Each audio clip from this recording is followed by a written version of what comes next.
Hi everyone. In this video, I'm interviewing Dr. Joan Marques, Dean of the School of Business at Woodbury University. Today, we're speaking about MBA admissions tips.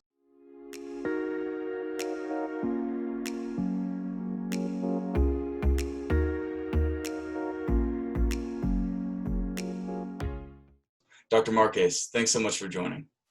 Thank you so much, Jackson, for having me in this case, and having Woodbury University and all MBA programs in the world. Great. So just to get started, can you give us an overview of the process of applying to business school? What are some of the important deadlines that students should be aware of, and maybe how early should they get started? Well, first and foremost, if you want to apply for an MBA program, you want to go to the website of the university of your interest, and you find the admissions page and where they have graduate applications, because most schools, of course, have undergraduate versus graduate applications. You want to go there, and usually you'll find that there are menus, drop-down menus that will explain to you what all is required in there. Different schools have different deadlines. Most MBA programs may have two entry points, meaning a spring entry and a fall entry, but some also start only in the fall. And that means that there are different deadlines. For us, we have deadlines of July 1st for the fall and November 1st for the spring, but again, that may vary from school to school.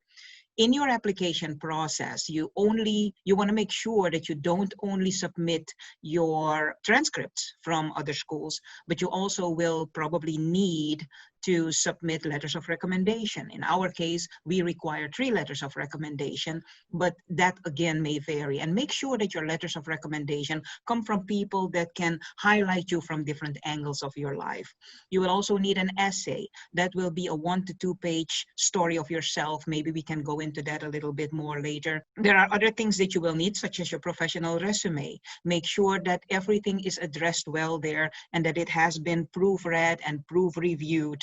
There may be an interview coming, especially when this is about graduate applications like MBA. So be prepared for that. And of course, if you want to apply for scholarships, that will also be part of the game, application for scholarships. Great. So now the admissions test, do schools generally prefer that students take the Gmat or the GRE? Well, for business entry, the Gmat is the most required one. And I have a little side note on that in a minute. The GRE is more general. So for generally graduate programs, the GRE may be good. If you're going for a business degree, the Gmat is better. It is a little heavier on the quant side, but overall, the findings are that the Gmat is the better test. However, in our case, we're an AACSB accredited school, which is less than 5% of business schools in the world. Because AACS accredited business schools are so rigorous in the way that faculty and student performance are tested and evaluated, it has become more and more the trend that Gmat or GRE tests are no longer really required. In some cases, they're still recommended, but the requirement has actually fallen by the wayside. So it's still a very good test, either one of them, to make sure, especially if you've been out of the educational environment for a while, to do the test and make sure that you are there, that you're well prepared. But again, they are more a recommendation than a requirement. Reason being that schools such as ours have found that students who have taken the test versus those who have not taken the test, there's no real difference in their performance. So you better, in the end, go for a good student versus just a good test taker. Great. So I know that applications and essays are extremely important. I know that a good application and a good essay can separate applicants from equally qualified candidates. So do you have any advice to help applicants construct applications and write essays that kind of could put them above the competition? Well, of course, first and foremost, when you are applying, you want to make sure that you answer all the questions in the application, that you're very meticulous, that you're not too wordy in that you're strict in answering all the questions that are being asked. When it comes to the essay part, you want to make sure that it's about you. It's not about somebody else. You want to make sure that you're not writing what you think they want you to be writing. Write what is actually about yourself. Don't make it too wordy. Have it proofread. Make sure that grammar is intact. Make sure that you're also talking about the challenges that you encountered, not only the great things that you've accomplished, that's a good thing, but also talk about some challenges that you overcame and sleep over it. Take some time. Write it today, and sometimes what you've written today may look really good today, but tomorrow you may have another idea. So take your time with your essay. Great. So I know that some institutions also require applicants to interview. Do you have any tips to help students effectively interview?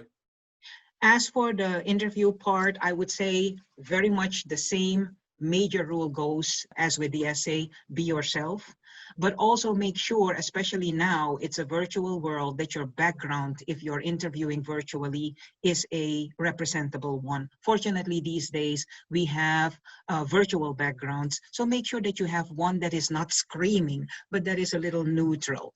Make sure also that you do some preliminary research on the institution that you are applying at, so that you can answer some questions there, because some of the questions that they may be asking is, why us? Why do you apply at our school? So you want to make sure that you have good answers there. Be prepared to talk about some challenges that you overcame and how you overcame them. Be prepared to talk about some goals that you have with that particular degree. Be prepared to know what that degree is about. All those little things seem maybe minute, but they're very, very important. Great. So I know that choosing a business school is obviously a huge decision. So do you have any tips on how students can effectively tour and get the feel for campus communities at different schools? These days, you can get, well, in the times pre-COVID, they could make appointments and get a campus tour. And there were special days in our school, and I'm sure in a lot of other schools too. Usually those days were Saturdays when people are off work. These days there are virtual tours. And the good part of it is that most of the times you'll find that there are synchronous and asynchronous virtual tours. So the synchronous virtual tours require an appointment, and usually that will be an admissions counselor or a student ambassador who will then contact you and schedule an appointment with you on how to answer any questions and give you that tour and give you a guided tour. But there are also those asynchronous tours that are just a click away, and you can just see what the premises look like and get all the information readily available. Great. So kind of to wrap up here, I know that sticker prices to business schools can be shocking. So do you have any tips on how students can maximize the amount of financial aid they can receive? Well, first and foremost, we have the regular federal aids that students can get. One tip that I always have is do as much as possible your best with your GPA overall, because usually it is that the higher your GPA is, the more chances you have to become eligible for merit scholarships. And that is a very important thing, merit scholarships.